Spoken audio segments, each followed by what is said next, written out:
Kaip jūs manote? Labai diena. Kaip jūs manote, kodėl jūs čia atvykote? Kas man galėtų pasakyti, kodėl jūs čia šiandien atvykote? Gal padainuoti gražiai? Taip, sutinku. Gal kad pamatyti gyvūnų?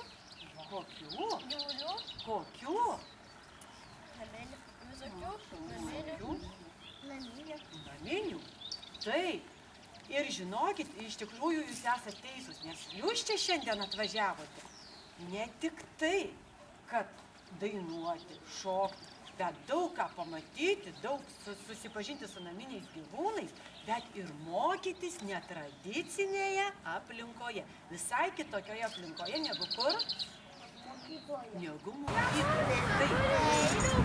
Tai dabar prisiminkit, kodėl grįžau. Kas jinai kaip vadinasi tą karvę? Kalbėjom. Jie dabar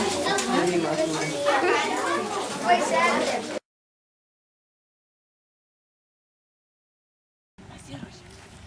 Keliaujam į ūkininko sodybą toliau. Gerai?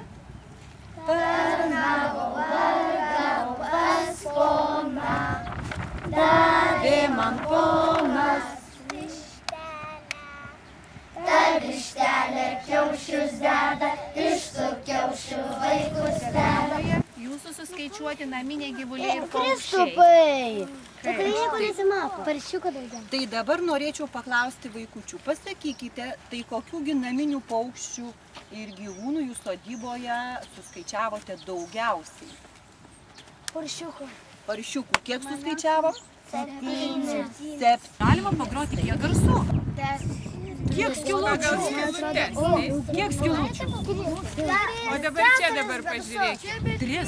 O čia kieno ragas pritaikytas birbiniai šitai?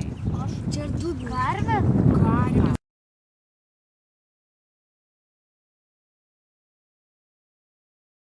O tai man irgi būtų nukritę, jeigu O kaip prilipdė gražiai mokytoja. Galo. Čia ką? Parodai? Čia mano. Einam nusiplatant kalbą. Už. Kas čia galėjo? Kas čia dabar?